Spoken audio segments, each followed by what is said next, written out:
Welcome to another story from the same book. This book is collected short stories of Ruskin Bond, and today's story is His Neighbor's Wife. It's one of a collection of short stories by Ruskin Bond. It goes here. As I said earlier, all these stories are based in India of about 150 to 200 years ago, when British had colonized India and the entire government apparatus was with the British, with English people, and Indians were subjects. So all the important positions in society were held by white men and Englishmen. And it was only the lower down clerks and watchmen and traders, things were with the Indians. And those days have gone. But this Ruskin Bond used to live there. His father was, what was that Bond? I forget. His father was a very famous guy. And so Ruskin Bond has made a name for himself writing short stories. So this story is titled His Neighbor's Wife. It goes, "No," said Arun, as we waited for dinner to be prepared. "I did not fall in love with my neighbor's wife. It's not that kind of a story. Mind you, Lila was a most attractive woman. She was not beautiful or pretty, but she was handsome. Hers was the firm, athletic body of a 16-year-old boy. Sorry? Okay. Hers was the firm, athletic body of a 16-year-old boy, free of any surplus flesh. She bathed morning and evening, oiling herself well so that her skin glowed a golden brown in the winter sunshine. Her lips were often colored with pan juice, but her teeth were perfect. I was her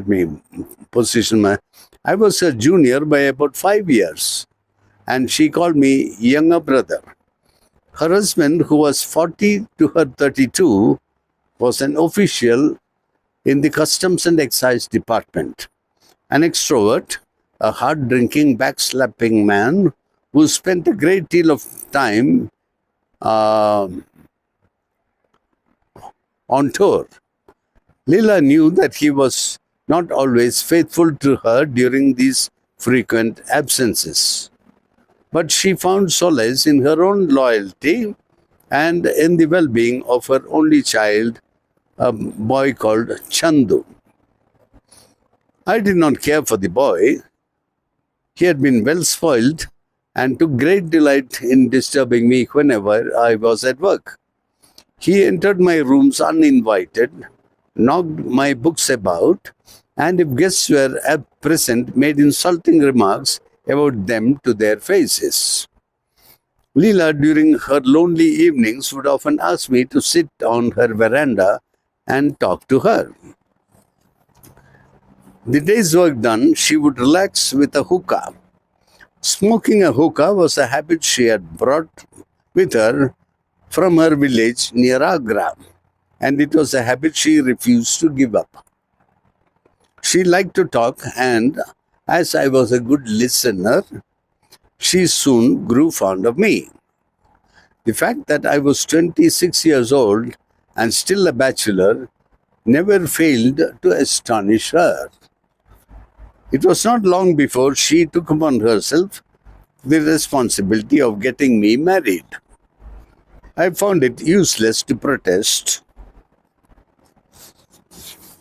She did not believe me when I told her that I could not afford to marry, that I preferred a bachelor's life. A wife, she insisted, was an asset to any man. A wife reduced expenses. Where did I eat? At a hotel, of course. That must cost me at least 60 rupees a month, even on a vegetarian diet. But if I had a simple homely wife to do the cooking, We could both eat well for less than that. Leela fingered my shirt, observing that a button was missing and that the collar was frayed. She remarked on my pale face and general look of debility and told me that I would fall victim to all kinds of diseases if I did not find someone to look after me. What I needed, she declared between puffs at her hookah, was a woman, a young, healthy, buxom woman, preferably from a village near Agra. If I could find someone like you, I said slyly, I would not mind getting married. She appeared neither flattered nor offended by my remark. Don't marry an older woman, she advised. Never take a wife who is more experienced in the ways of the world than you are. You just leave it to me, I'll find a suitable bride for you. To please Leela, I agreed to this arrangement thinking she would not take it seriously. But 2 days later, when she suggested that I accompany her to a certain distinguished home for orphan girls, I became alarmed. I refused to have anything to do with her project. Don't you have confidence in me? She asked. You said you would like a girl who resembled me. I know one who looks just as I did 10 years ago. I like you as you are now, I said, not as you were 10 years ago. Of course, we shall arrange for you to see the girl first, she said. You don't understand, I protested. It's not that. I feel I have to be in love with someone before marrying her. I know you would choose a fine girl, and I would really prefer someone who is homely and simple to an MA with honors in psychology. It's just that I'm not ready for it. I want another year or two of freedom. I don't want to be chained down. To be frank, I don't want the responsibility. She said, a little responsibility will make a man of you. But she did not insist on my accompanying her to the orphanage, and the matter was allowed to rest for a few days. I was beginning to hope that Leela had reconciled herself to allowing one man to remain single in a world full of husbands, when one morning she accosted me on the veranda with an open newspaper which she thrust in front of my nose. There, she said triumphantly, what do you think of that? I did it to surprise you. She had certainly succeeded in surprising me. Her henna-stained forefinger rested on an advertisement in the matrimonial columns. Bachelor journalist, age 25, seeks attractive young wife, well-versed in household duties, caste, religion, no bar, dowry optional. I must admit that Leela had made a good job of it. In a few days, the replies began to come in, usually from the parents of the girls concerned. Each applicant wanted to know how much money I was earning. At the same time, they took the trouble to list their own connections and high positions occupied by relatives. Some parents enclosed their daughters' photographs. They were very good photographs, though there was a certain amount of touching up employed. I studied the pictures with interest. Perhaps marriage wasn't such a bad proposition. After all, I selected the photograph of the 3 girls. Perhaps marriage wasn't such a bad proposition after all. I selected the photographs of the 3 girls I most fancied and showed them to Leela. To my surprise, she disapproved of all 3. One of the girls, she said, had a face like a hermaphrodite. Another obviously suffered from new tuberculosis. And the third was undoubtedly an adventuress.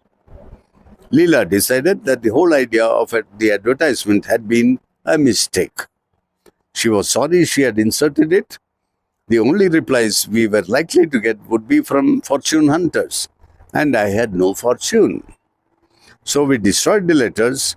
I tried to keep some of the photographs, but Leela tore them up too. And so for some time, there were no more attempts at getting me married. Leela and I met nearly every day, but we spoke of other things.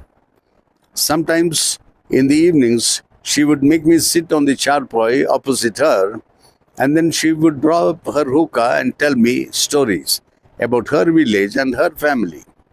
I was getting used to the boy too, even growing rather fond of him. All this came to an end when Leela's husband went and got himself killed. He got shot by a bootlegger who had decided to get rid of the exciseman rather than pay him an exorbitant sum of money. It meant that Leela had to give up her quarters and return to her village near Agra. She waited until the boy's school term was finished, and then she packed her things and bought two tickets third class to Agra. Something I could see had been troubling her, and when I saw her off at the station, I realized what it was. She was having a fit of conscience about my continued bachelorhood. In my village, she said confidently, leaning out from the carriage window, there's a very comely young girl, a distant relative of mine. I shall speak to the parents. And then I said something which I had not considered before, which had never until that moment entered my head. And I was no less surprised than Leela when the words came tumbling out of my mouth. Why don't you marry me now? Arun didn't have time to finish his story because just at this interesting stage, dinner arrived. But the dinner brought with it the end of his story. It was served by his wife, a magnificent pheasant woman, strong and handsome, who could only have been Leela. And a few minutes later, Chandu, Arun's stepson, charged into the house complaining that he was famished. Arun introduced me to his wife, and we exchanged the usual formalities. But why hasn't your friend brought his family with him? She asked. Family? Because he is still a bachelor. And then, as he watched his wife's expression change from a look of mild indifference to one of deep concern, he hurriedly changed the subject. Did you get... Okay, that's the end of the story, but I got one point. I didn't get the gist of the story. Put it off.